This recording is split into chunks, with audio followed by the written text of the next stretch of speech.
ავდივართ აი ასეთ სილამაზეში.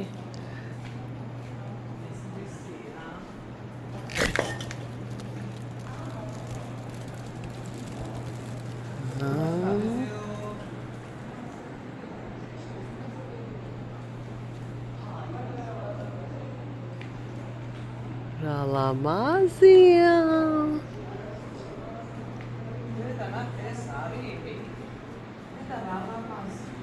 ბურთებით და იმით გაკეთებ.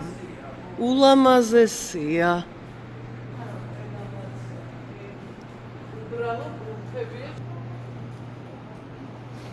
მაღლა დაუკიდე განათება და შეხერა სილამაზი. აი ესე ნახეთ ამილა.